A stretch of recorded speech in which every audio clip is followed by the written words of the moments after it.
Frsty Preme. My daily gem would have to be to everybody, like, don't give up. Like, even when you feel like everything is against you and everything on the planet just feels like it's going wrong, do not give up. Because if there was a person that told you you couldn't do it, it's because they didn't do it. That's my daily gem forever. The Daily Gems. Yeah!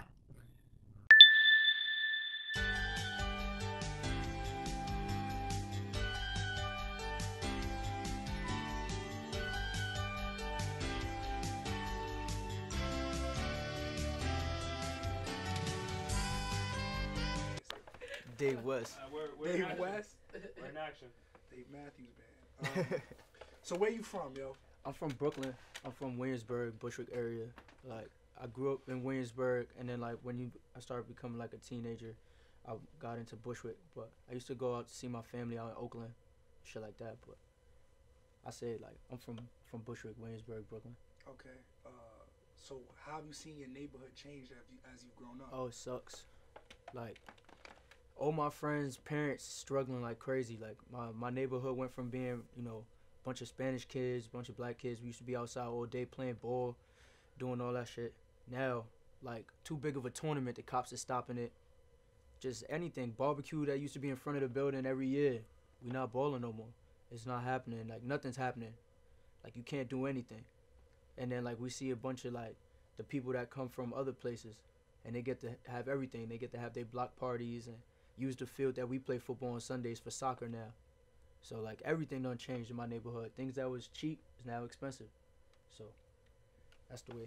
I guess that's how the cookie crumbles in a way. Okay. So how'd you get the name Preme? When I was in the 8th grade, I randomly just made my, maybe less than 8th grade, like 6th grade, I just randomly made my name Supreme on MySpace. And then, like, I just kept it. I just was Supreme for mad long. And then the clothing brand Supreme dropped, and I was like, I don't wear no Supreme, so I'm not wearing, like, my name's not Supreme. My name is Preme. And then I just, like, getting older, you know, like, some of your nicknames done changed after a while. So I was just like, I'm gonna just stick with Preme. To the point where, like, everybody called me Preme. My grandmother called me Preme. It's been, like, almost 10 years I've been with that name. So I just be Preme. I don't know, it just, from MySpace to now, I just been Preme. I don't know. So jumping back to the MySpace era, right? So we touched on, you know, your neighborhood changing, you know, gentrification. Yeah. And there were, a lot of kids are growing up on the internet now. So, you know, you had a more of a different experience actually going outside and playing. How do you feel these kids are gonna? How do you feel these kids are growing up today? Like, what is the difference in the experience that you had from what you are witnessing now? They can't speak to a human being. These kids are real awkward. Yeah, they got 20K on Instagram. You bring them out to a social setting, they're panicking.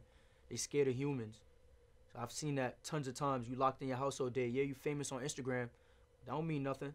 When you got to go outside and actually pitch your idea or tell somebody something or talk to somebody, they couldn't do it to save their lives. They couldn't get out of any situation. Like, those are the type of, like, people that it's just not going to work out for them. They not going to last in an interview. They're not going to last in the world because they so busy in their phone. Like, I mean, I'll be on my phone all day, but I could sit down and put my phone away and have a regular conversation with somebody. Like, my little brother not going to have that. He already don't have that. And I see it. Like, he want to be on the iPad more than he want to be outside. He want to be on Fortnite more than he want to be playing ball. I wasn't like that. Like, and that's why, like, it just comes with it. Like, you grow up outside, it don't matter. Like, you could just talk your way out of anything. You don't learn so much. These kids not gonna have that at all. Without Instagram, without DMing somebody, without tweeting somebody, without hashtagging something, they not gonna know what the fuck is going on this planet. They don't know what's fly. They don't know what's good. They don't know where to eat. They don't know where to sleep. They don't know nothing without social media. Nothing. They don't know nothing. So that's what come down to, like, me living in both eras. Like, I ain't have a phone, and I knew what was fly. Now that I got a phone, I know what's fly. I don't like that stuff. Because that's what y'all think is fly on Instagram. It's not fly. That's just Instagram. So they not going to have that. They got no brain for themselves. It's whoever's the most famous person posting what they're wearing, that's what they want.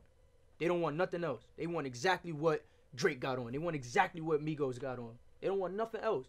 They don't know nothing else. Because that's not what's popping on Instagram. That's not what's popping on social media. So without their social media, they gonna fail. We're seeing a lot of kids these days that are on the drugs, on the Xans, on the perks, you know what I'm saying? And they're becoming, really introverted because they're not going outside. They're not expressing themselves physically or emotionally in person. Yeah. So how do you think that has affected the music that we are hearing today? I don't know. I really don't know. Because I know dudes that do all them drugs and they make great music. And then I know dudes that don't do any drugs and their music is shit. So I don't really know. Like, I just think it come from being bored, really. Like, you be bored so much just doing nothing that you like, yo, let me try this. Or my man's got this. Let me hold this down. My man's pop perks and he alright, so I'm gonna pop one. Fuck it. But I don't really think it affect the music. I feel like music affecting music right now. People don't want to do anything but make the same type of music. Like, it's no diversity in a way. It's like, yo, what's really lit right now? Like, what's the best sounding music right now? I'm gonna make that music. That's all they want to do. So I feel like a lot of these people talking them drugs don't do them. Like, they not popping perks. They not sipping lean. They not doing none of that. They just talking about it because that's what famous people talk about, and that's the easiest way to seem lit. Like, if a millionaire drinking lean, I'm drinking lean. That don't make you a millionaire. So that's how they doing it. A lot of copycats in the game. When back in the day, it seemed like that shit was like the most taboo thing to me. You know what I'm saying? Originality was king back in the day. So like, you said that just because you see somebody else wearing some shit, you might not necessarily want to wear it. Because that's just a New York thing. I feel like New Yorkers, a regular New Yorker will see a famous person wear some shit and be like, all right, now niggas is on that, I'm off it. And that's just a regular guy walking up and down the street. So what do you think you bring to the game along the lines of the New York bravado, as far as your own originality? Yeah, I'm just me. I don't know. Like, I don't make music that sound like anything. I just make the music. If the beat sound like this is what it's gonna sound like, that's how the song get made.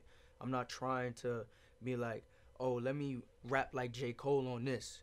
Oh, this is a Kendrick beat. Let me rap like Kendrick on this. Just whatever comes to it comes with, like, it just comes with the sound. But I don't know. I feel like me being from and seeing it, being from out here is like, you don't want to be compared to nobody. Even if that's your man's, you like, yo, bro, you play like, no, I don't. Yo, you sound like, no, I don't. It could be the best rapper of all time. I don't sound like that. I sound like me. So I just feel like I try to keep that same energy towards everything. Like, I don't sound like this, or I don't want to do that. I don't want to sound like this. When did you become serious about music? Last year. Yeah, last year. I didn't know what I wanted to do. I was playing basketball like crazy. Then I realized, like, no 5'7" guard from Brooklyn is in the NBA right now. And I wasn't that good. There was people way better than me. I just wanted to play ball all the time. And then my dad was like, I played him something. He was like, yo, you're actually kind of good. Like, you should take it a little bit more serious. And then, like, all my friends was like, yo, you should really take music serious. Like, it's really going to fall out for you. And within a year, like, I did, like, 60 shows. Like, I was just pulling up to everything. And that's how I met everybody. I was just pulling up everywhere and just turning up. And then my first show, people just stared at me. My first couple shows, people just stared at me. But now, I could crowd surf. It's kind of cool now. Like, it changed up in a year. So what is in a year? In that 365 days that have passed, what have you learned, and what advice would you give yourself a year before when you started? Should have started earlier. Don't give up now. It's still early. It's only been a year. That's it, yeah. Like, there's a whole nother year ahead of you. Even when you seem stuck, it's still 365 more days. So that's probably what I'll tell myself. Like, don't stop. Like, just keep going. It's every time it feel like the end of the world, it's just the start of the world. So that's.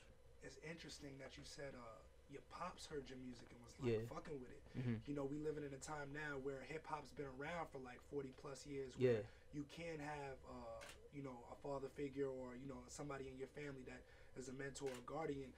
actually fucking with what you're doing. Yeah. So how does it feel to have your pops like engaged in what you're doing musically? That shit feel crazy. Like, it feel ridiculous because I don't even curse in front of my dad at all. I'll probably say the word ass and I still look at him like, my fault. Sorry. I didn't mean to curse. And he'd be like, I don't care. You a grown man now. And I still won't curse. So for him to hear my music and I'm cursing and he see my shows and I'm turning up and I'm with a bunch of people. And for him to be like, yo, I really like it. And not because you my son, but because the music is actually good. That felt like, I don't even know how to explain it. It just felt like wicked. Because I was thinking like, he going to be so upset when he hear me cursing. He going to be so mad. And he was like, nah, like, this shit lit. This shit crazy. Like, I like your flow on this was retarded. Like, I'm like, oh shit. All right. So, that's how that went.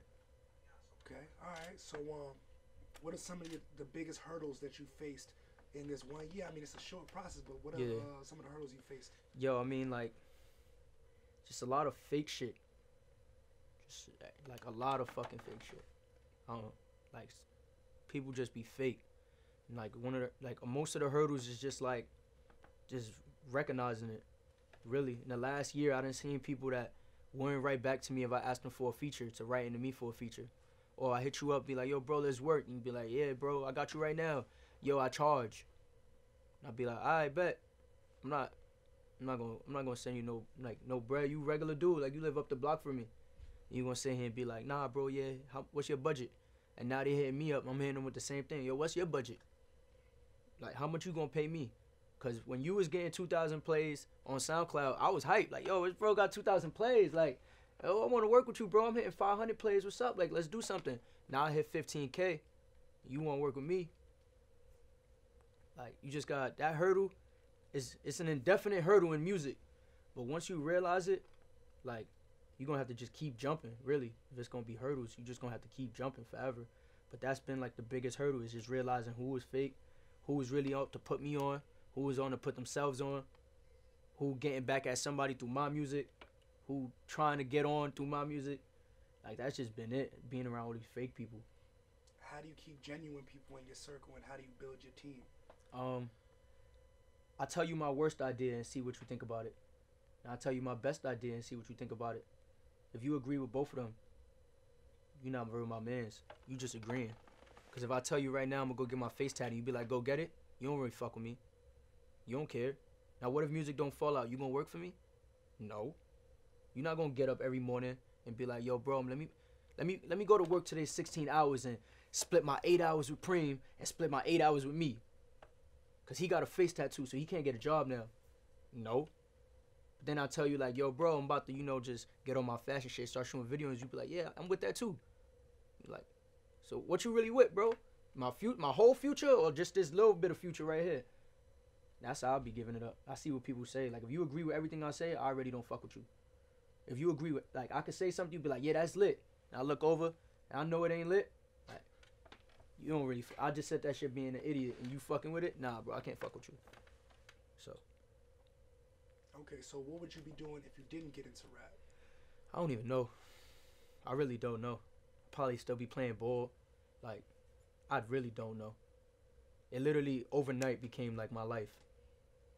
Literally. I went, my big homie Baghdad Brook, I started out at open mic, and that's where I met like most of my bros, like my son Light Up. We about to drop this video for new Tesla. And I met him when I was 14, and I went to this open mic with my girl, and she was like, yo, like, you should just rap. Like, write a rap. If you think all these guys suck in here, then write a rap. I wrote a rap, and people were like, yo, what the fuck? Like, this shit is hard, and you're 14 years old. This is crazy.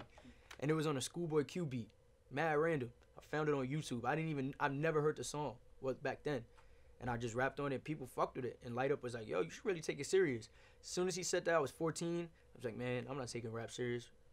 Like, I'm about to play ball. I'm about to take ball serious. So I was just playing basketball every day. Every single day. I'll wake up in the morning, go play ball. I won't even come home to eat. I'm just playing ball all day to the point I come home nauseous. And I'm like, yo, let me try to eat something. I can't even eat because I've been playing ball for 15 hours. And then, I don't know, just like turned on, like literally. Would you say you apply the same passion that you had for basketball to rap once you switched over? It's a different type of love. It's like your first son and your second son. Like, you can't love them the same. Even if you do love them with all your heart, it's still, it's not the same moment. So like when I was playing ball, I used to play real aggressive and like try to like go hard every second of the game, running down on defense, running back. With this, it's like it felt so much easier in a way. Like, I had to practice to be good at ball. Like, I had to really, the first time I got on the court, it was terrible. Everybody was laughing at me. I was getting shook up. I'm getting hit off the screen, getting crossed out of the whole Instagram video. Like, I had to really practice to get good at basketball. I don't feel that way about rap, about music, period. I didn't feel like I really had to work as hard to be good. Like, it just started out, I was decent already. Like, I could hit 10 free throws in a row in a way. That's how, so it's a totally different love for something you good at and something you had to get good at. So, what would you say some of your outside influences are that shape your creative decisions?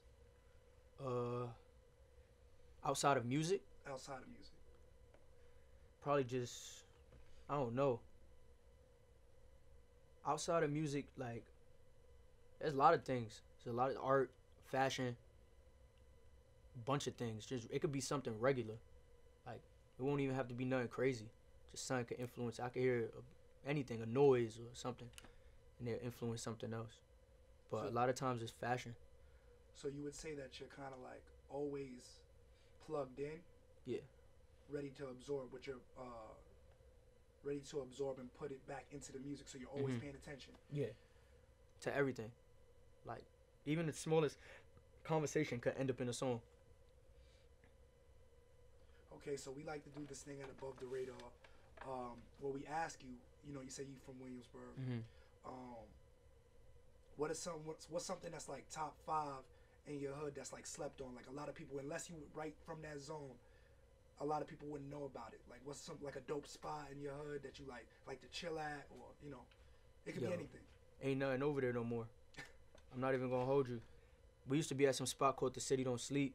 That's where I started. Like, my first rap ever written, I've rapped it there, and Light Up was there, and then that was probably be the only spot that I used to be at, like, in that area. And like, everybody else just go to my hood now to go to Supreme. It's like 5 blocks from my crib. Everybody just want to be at Supreme, but ain't really nothing for that I be at over there. It just don't seem real. It's not genuine, and I'm not for all of it. Like, I'm not eating at this place because that's not my type of food. Like, I'm trying to go to the Cuchi Frito, y'all shut down. Now I gotta walk 15 blocks to go to the next Cuchi Frito. Y'all fucking my shit up. Like, so yeah, it's not really nothing crazy over there. I really be like in the studio if I'm not home or eating. I'll be eating everywhere with my shorty. You touch on being in a relationship. How do you balance, the relationship with music, because that is a love, like you said, like with your first son or your second son. Yeah. And actually being in a relationship with your girlfriend, your partner. My girl was the person that told me to rap. And that was 8 years ago. So yeah, it's kind of easy. Like, she know what it would come with. Even though we have two different lanes. Like, she's real big on not being in the limelight. Like, she wants to do something where nobody sees her, but she's still very important. So like, she doesn't always understand, I don't feel, the opposite side of it, where like I am on social media a lot, or I'm out a lot, or I'm hanging out with this person, or sometimes I say I'm about to leave and then I'm there 3 hours. She's like, why? It doesn't make sense. Like, why do you need to be there? You just need to be seen. So like, there's times where it'd be like that. Like, you just want to be seen there. I'm like, this is what I have to do in a way. I have to be seen at these places. I have to be seen. So it goes both ways. Like, but she knows, because if she ain't tell me to rap, I probably wouldn't rap. Besides my dad, but that was years later. If she ain't tell me to write that first verse, I probably wouldn't rap. I'd probably still be playing ball. So that's the easiest way to balance it. Is like, I always tell her, like, it's gonna pay off. Like, I know it's gonna pay off. It's only been a year and I've made it really, really far. So I know it's gonna pay off. And she'd be like, all right. Be like, I'm gonna go to the studio. And she'd be like, I'm not mad. Like, do your thing. So create like film wise? Are there any films that you're into? Do you like horror? What genre of films do you like? Yo, I really like I watch Inglourious Bastards like 3 times a week. Christoph Waltz, my favorite actor. I watch like Django like 8 times a week. But then I just watch mad kid movies. Like I watch mad Finding Nemo, Toy Story, Bugs Life. I just be watching tons of cartoons and shit I watched as a kid. I don't know, it just feel better. Okay, so like Inglourious Bastards and Django, those are tough films. You watch them, filling your mind with that. Random question, like say, what would you have in your like apocalypse survival kit? What would you bring with you?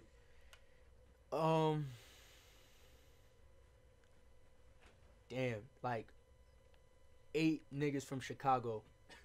Like for real, we gonna survive. For real, sticked up. I don't know, like a couple grenades, AK with the extended mag. Damn, I'm gonna be fucked. I'm not gonna hold you. I ain't say nothing about food.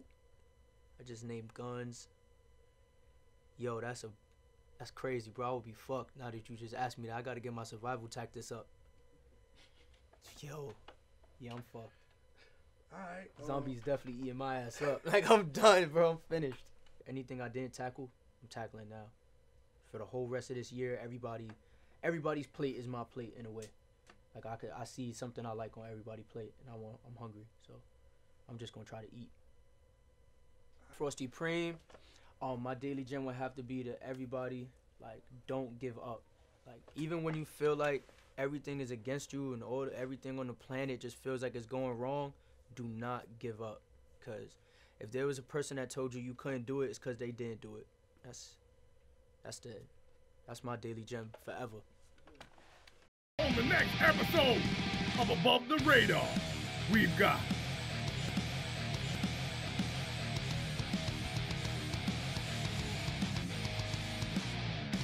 make sure to tune in and tune in, comment, and subscribe. Hit that notify. You come around over here, we gonna tell you mother. Wow.